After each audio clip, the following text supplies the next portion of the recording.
뒤에 서치 좀 켜주세요.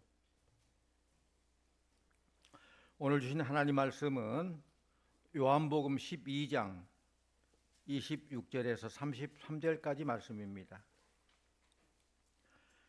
요한복음 12장 26절에서 33절까지 말씀을 저와 여러분 한 절씩 교독하겠습니다. 사람이 나를 섬기려면 나를 따르라. 나 있는 곳에 나를 섬기는 자도 거기 있으리니 사람이 나를 섬기면 내 아버지께서 그를 귀히 여기시리라.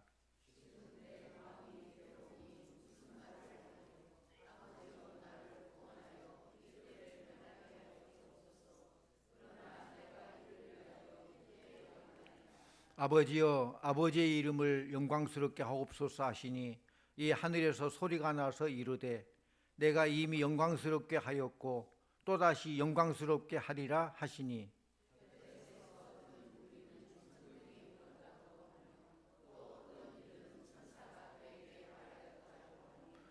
예수께서 대답하여 이르시되 이 소리가 난 것은 나를 위한 것이 아니요 너희를 위한 것이니라.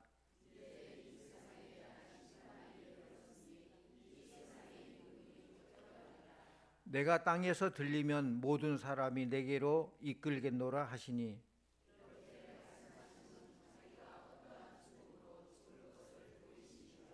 아멘. 이 시간 할렐루야 찬양대에 찬양이 있겠습니다.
아멘. 감사합니다.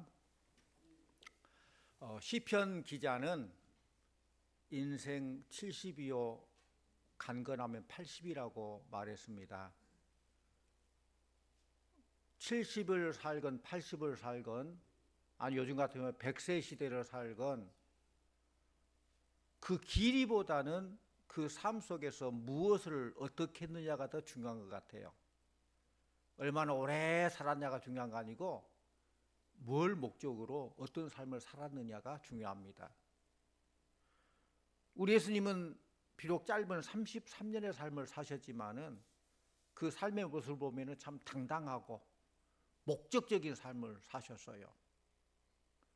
병든 자를 고치시고 배고픈 군중들에게 능력으로 음식을 먹이시고 또 부패한 종교 지도자들의 죄를 신랄하게 비판하시고 성전에서 장사하는 자들의 모든 것들을 내쫓으시는 그런 모습들을 보게 돼요.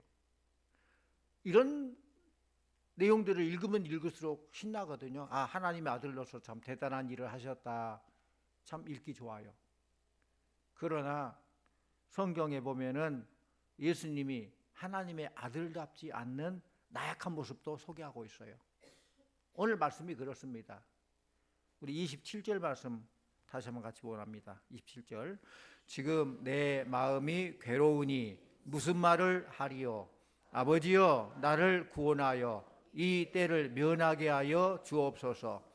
그러나 내가 이를 위하여 이 때에 왔나이다. 이 말씀 보면은 지금 내 마음이 괴로우니, 이 괴로우니 이 말은 헬라어로 타라소 그 뜻이 뭐냐? 내 마음이 너무 동요를 일으킨다, 혼란스럽다 그 말이에요. 예수님이 하나님의 아들이면서도 십자가를 앞에 두고 마음이 혼란스러워요. 하나님의 아들이지만은 육신의 몸을 입었기 때문에 모든 고통, 모든 것들을 다 느낄 수 있는 그런 주님이기 때문에 그렇다는 거예요. 예수님도 자신의 죽음을 눈앞에 두고 괴로움에 처했음을 알 수 있어요. 그러나 예수님은 그런 괴로움, 그런 갈등 속에서도 하나님께 기도했습니다. 마태복음 말씀 보면은 잡히시기 전날 밤에 겟세마네 동산에서 베드로, 야고보, 요한에게 부탁한 내용이 나와요. 우리 말씀 한번 같이 보곤 합니다. 마태복음 26장 38절 39절 말씀 화면 보고 같이 봅니다. 이에 말씀하시되 내 마음이 매우 고민하여 죽게 되었으니 너희는 여기 머물러 나와 함께 깨어 있으라 하시고 조금 나아가사 얼굴을 땅에 대시고 엎드려 기도하여 이르시되 내 아버지여 할만하시거든 이 잔을 내게서 지나가게 하옵소서. 그러나 나의 원대로 마시옵고 아버지의 원대로 하옵소서 하시고. 우리 주님께서 이런 갈등 속에서 하나님께 기도해요. 얼굴을 땅에 대시고 엎드려 기도하면서 아버지여 만일 할만하시거든 이 잔을 내게서 지나가게 하옵소서. 그러나 나의 온대로 마옵시고 아버지 온대로 하옵소서. 또 누가복음에 보면은 얼마나 우리 주님의 기도가 절박했던지 땅에 떨어진 땀방울이 핏방울과 같았다 그래요. 같이 봅니다. 누가복음 22장 44절. 예수께서 힘쓰고 애써 더욱 간절히 기도하시니 땀이 땅에 떨어지는 핏방울같이 되더라. 아멘. 그렇습니다. 우리 예수님은 하나님의 아들이시지만은 육신을 입으셨기 때문에 죽음의 고통을 정말 피하고 싶었을 거예요. 우리가 당하는 외로움, 고통, 모든 핍박, 육체적인 고통, 심적인 여러 가지 힘든 것들 다 느끼는 우리 주님이시죠. 옛날 우리나라 거짓말 3대 거짓말이었어요. 뭐예요? 3대 거짓말. 장사가 미치고 준다. 노처녀가 시집 안 가겠다. 늙은 노인네가 빨리 죽고 싶다. 3대 거짓말이래요. 근데 지금은 그것이 거짓말이 아닐 수 있어요. 장사가 미치고도 주거든요. 왜? 자본 회수하려고 빨리빨리 돌리려고 미치고도 줘요. 또 미끼 상품으로 이걸 미끼로 더 많은 손님을 끌려고 미치고도 줘요. 노처녀가 시집 안 갈 수도 있어요. 독신주의자도 많아요. 자기 마음대로 하고 자기 뜻대로 살려고 나 시집 안 가겠다. 그런 사람도 있어요. 어르신들도 정말로 죽고 싶으면 사는 것이 죽는 이만 못해. 정말로 죽고 싶어. 그런 분들도 있다는 거예요. 그런데 요즘은 또 유머와 농담으로 또 다른 3대 거짓말이 있대요. 만나서 우리 언제 밥 한번 먹자. 말은 밥 한번 먹자. 지금까지 밥을 안 먹어. 연락도 안 해. 그냥 말로만. 또 세상 사람들 우리 가서 딱 한 잔만 하자. 한 잔만 가지고 한 잔만 먹어요. 건드려봤는데 취할 때까지 먹어요. 여러분에게 누가 한 잔만 하자 넘어가지 마시기 바랍니다. 거짓말이에요. 또 약속 시간 다 되나 안 와. 전화해보니까 거의 다 왔어. 거의 다 왔어. 거의 다 왔는데 30분 1시간을 기다려요. 거짓말. 그런데 일반적으로 자신이 죽기를 원하는 사람은 없어요. 심지어 미물인 벌레마저도 동물들도 다 죽음의 고통을 싫어하고 안 죽으려고 해요. 그런데 33세 된 청년이 십자가의 중형을 앞두고 죽고 싶었겠어요? 예수님도 그런 죽음을 앞두고 깊은 고민을 하지 않을 수 없었어요. 그럼에도 우리 예수님은 하나님의 뜻이라면 그 뜻대로 순종할 것을 결단하십니다. 이것이야말로 예수님의 진정한 용기요 위대한 결단이에요. 그래서 오늘 설교 제목이 위대한 결단이에요. 큰 대의를 위해서 나의 작은 이익은 포기한다는 것이죠. 내 이익을 포기하고 큰 일을 이루는, 큰 덕이라 큰 덕을 이루는 그런 삶을 사셨어요. 우리를 구원하기 위해서 죽음의 공포와의 싸움에서 우리 예수님 승리하셨어요. 극한 죽음의 고통을 앞두고 하나님의 뜻에 순종하고자 자기의 어떤 두려움 그런 것과 처절하게 싸워서 이기신 분이에요. 자신 십자가의 죽음에 순종한다면은 사탄에게는 치명적인 타격을 가할 거고 또 악의 세력을 영원히 멸하실 것을 확신했기 때문에 그 길을 걸으셨다는 거예요. 위대한 결단을 하셨다는 거예요. 그리고 자신 십자가에 죽으시는 모든 사람을 구원할 것을 확신했기 때문에 이런 위대한 결단, 진정한 용기의 삶을 사셨습니다. 성경에 보면은 다윗도 죽음의 두려움을 알기 때문에 사울왕을 피해서 도망 다녀요. 안 죽으려고. 또 어떤 때는 미친 척해요. 목숨 부지하려고. 왜? 그 죽음이 두렵기 때문에. 에스더도 보면은 자기 민족을 구하기 위해서 죽으면 죽으리라는 결단을 함으로 그 결단 때문에 민족이 구원받을 수 있었어요. 죽음의 고통을 알고도 하나님 뜻에 순종하고자 자신을 압박하는 두려움과 처절하게 싸워서 순종을 택했기 때문에 그들의 순종이 하나님 앞에 가치 있는 순종으로 평가되는 것입니다. 가치 있는 거예요. 사랑하는 성도 여러분, 믿음의 선배들도 우리와 똑같은 육신을 가지고 있어요. 우리가 오늘 이 시간에 주일에 나와서 예배를 드리는데 뭐 놀러 가기 싫어서 놀러 안 가고 예배 드립니까? 뭐 할 일 없어서 여기 나와서 예배 드립니까? 아니잖아요. 하나님께 감사하고 예배하는 주님의 날을 주님께 온전히 바치기 위해서 주님의 날을 나의 날로 삼고 싶은 욕망과 싸워서 이겼기 때문에 오늘 여기 나온 거예요. 내 욕심과 내 마음대로가 아니라 주님의 뜻대로 주님 앞에 나와서 하나님께 예배드리고 하나님 은혜 가운데 거하고 주한 새 힘을 얻기 위해서 이 자리에 나온 것이라는 것입니다. 요즘 경기가 참 어려워서 수단과 방법을 가지고 돈을 벌려고 해요. 여기 말하는 수단과 방법은 그냥 열심히란 말이 아니고 불법을 행해서 어떤 방법으로 돈만 벌려고 하는 그런 경우가 참 많이 있어요. 우리 성도들이라고 돈이 필요하지 않습니까? 수단과 방법 가지고 더 많은 돈을 벌어서 잘 먹고 잘 살고 잘 쓰고 싶은 마음이 있지만은 하나님 앞에서 죄 짓지 않으려고 정직하게 사는 거예요. 불법하지 않고 정직하게 그걸 택한 거예요. 우리 성도들이. 성도 여러분, 세상을 살 때에 성도이기 때문에 갈등이 있는 경우가 많아요. 예수 믿으면 아무 갈등도 없고 그냥 뭐 평평대로가 쫙 펼쳐진다. 그거 아니에요. 그렇게 성경은 그렇게 말하지 않았어요. 예수 믿는 것 때문에 갈등도 있어요.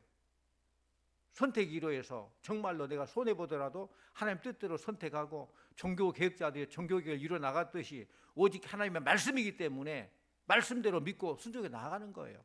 어떤 환란이 있다 할지라도 오늘 찬양 가사처럼 환란 가운데서 주님 의지하며 나아가는 거예요. 그게 성도의 삶이라는 거예요. 육신을 가진 인간이기 때문에 갈등이 있지만은 그 갈등을 믿음으로 우리 주님의 인도하심으로 이기시기를 바랍니다. 예수님처럼, 다윗처럼, 에스더처럼 승리하시기를 축원합니다.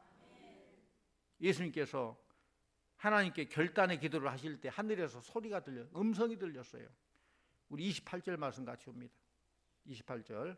아버지여, 아버지의 이름을 영광스럽게 하옵소서 하시니 이에 하늘에서 소리가 나서 이르되 내가 이미 영광스럽게 하였고 또다시 영광스럽게 하리라 하시니.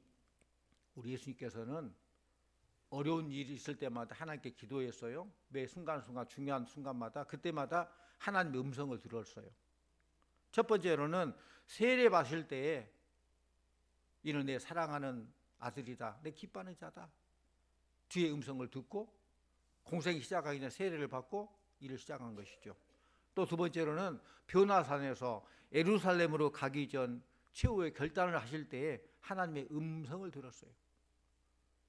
또 세 번째는 오늘 말씀처럼 십자가의 시련을 눈앞에 두고 하나님의 도움이 필요할 이때에 하나님의 음성을 듣게 된 것입니다. 예수님이 고난을 당하시면 제자들의 믿음이 흔들리겠죠. 그래서 믿음과 확신을 주기 위해서 하나님의 음성이 들려주신 거예요. 그래서 내가 이미 영광스럽게 하였고 또다시 영광스럽게 하리라, 이런 음성을 통해서 다시 한번 확신을 갖게 되는 것이죠. 우리 30절 말씀도 같이 봅니다. 30절. 예수께서 대답하여 이르시되 이 소리가 난 것은 나를 위한 것이 아니요 너희를 위한 것이니라. 그렇습니다. 이 음성을 듣고 예수님은 이미 결정하고 주님 뜻을 하옵소서 하는데 다른 많은 사람도 우리 예수님께서 이렇게 하나님 뜻에 따라서 이런 일이 이루어졌다. 이 말씀 속에서 우리는 자신이 고난을 앞두고 있으면서도 제자들을 걱정해 주시고 그들을 끝까지 돌봐주시는 주님의 사랑을 발견할 수 있습니다. 우리도 이런 주님의 사랑을 받았으니 얼마나 감사하고 얼마나 감격스러운 일입니까? 우리를 사랑하시되 끝까지 사랑하신 주님을 찬양하고 감사하는 성도님들 다 되시기를 축원합니다. 하나님께서는 우리가 하나님의 뜻에 순종하고자 애쓸 때에 우리에게도 말씀해 주십니다. 너는 혼자가 아니야. 내가 너 함께 하겠다. 내가 널 지켜주겠다. 하나님의 능력이 우리 인생길에 넘치게 될 줄로 믿습니다. 우리 혼자가 아니라 하나님과 더불어 가는 거예요. 우리 하나님은 다윗의 결단을 기뻐하셔서 그를 승리하게 하신 하나님이십니다. 내 민족을 위해 죽으면 죽으리라고 결단한 에스더의 결단을 받으셔서 이스라엘을 구원해 주신 하나님이십니다.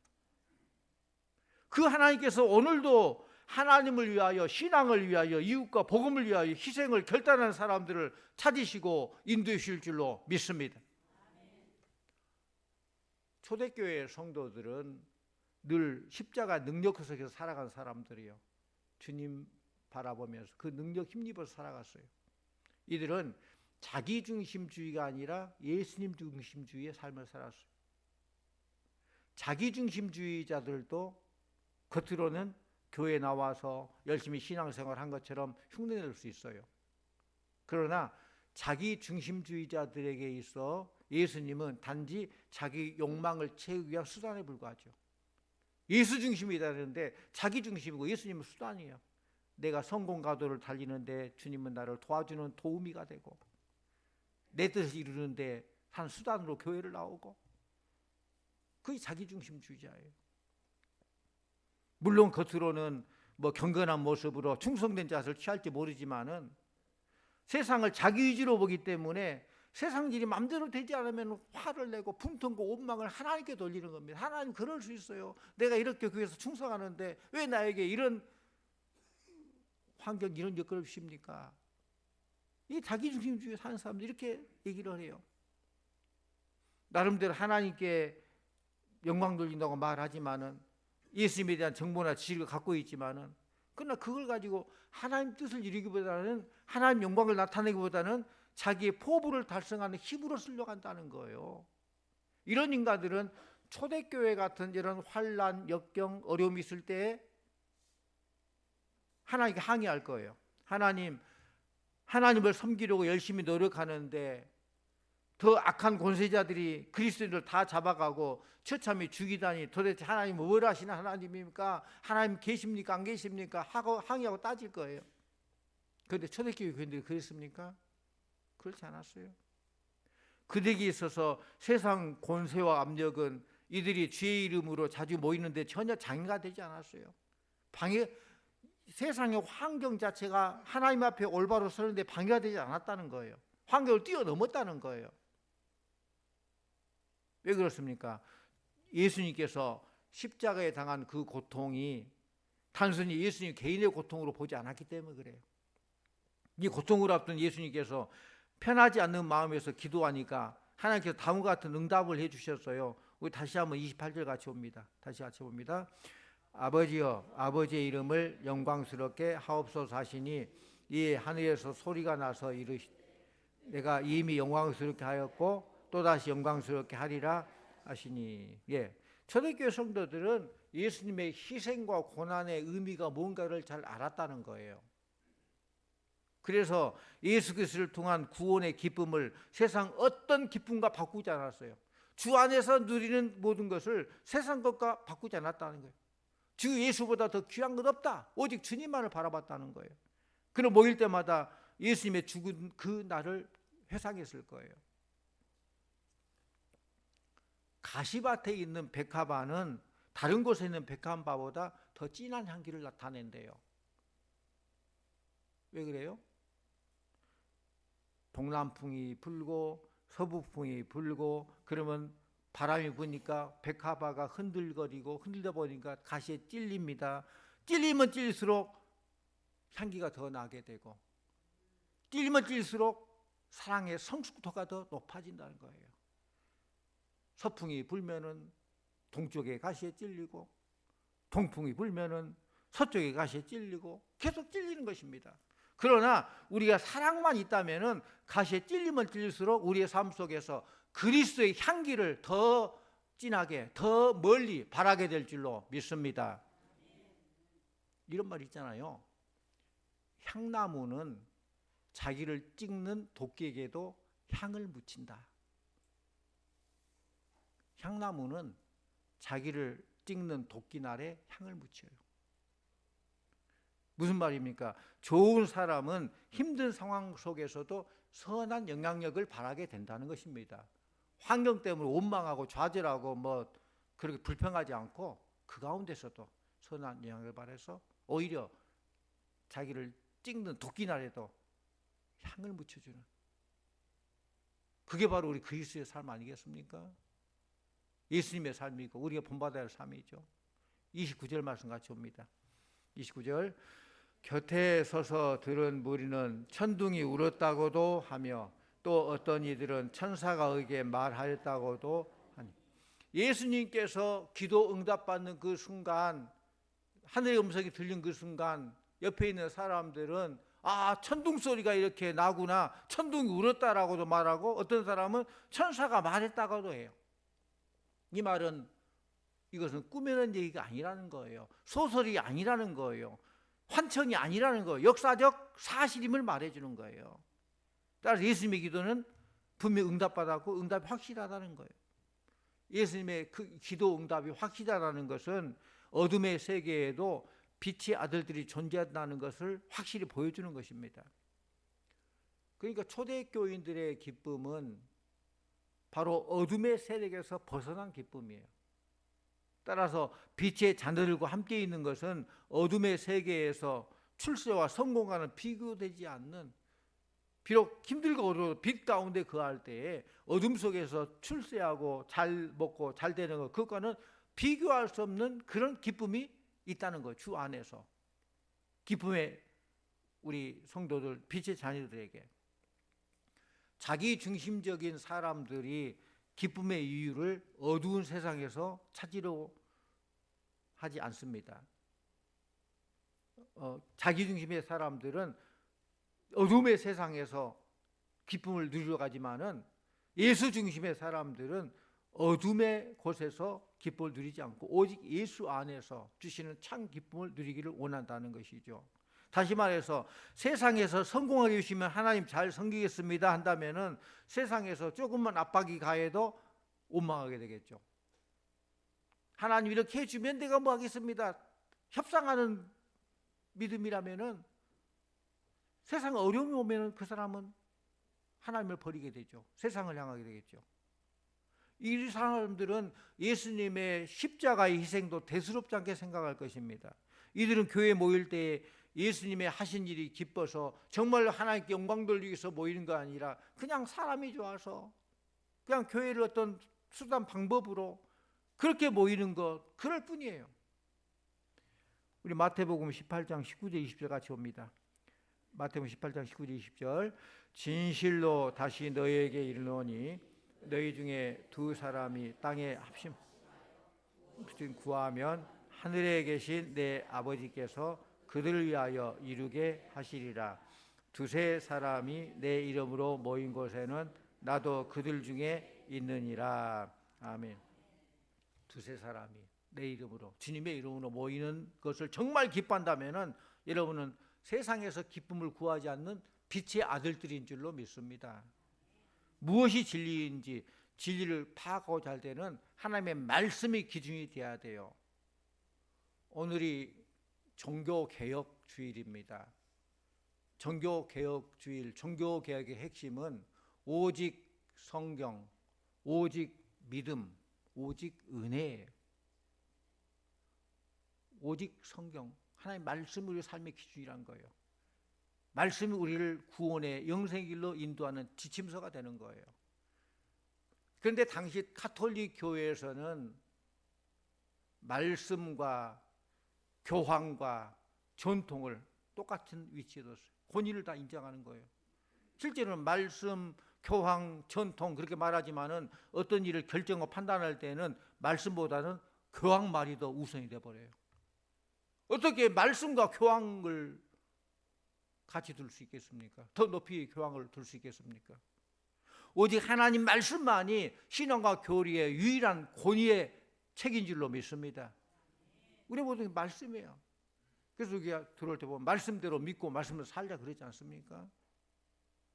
또한 가톨릭 교회에서 뭐 자기 어떤 죄를 지었을 때 죄를 해결하여서 면죄부를 사는 행위, 어떤 공도를 많이 세우는 것 이것을 구원받는다고 하는데 아닙니다. 오직 하나님의 은혜로 믿음으로 구원받는 줄로 믿습니다.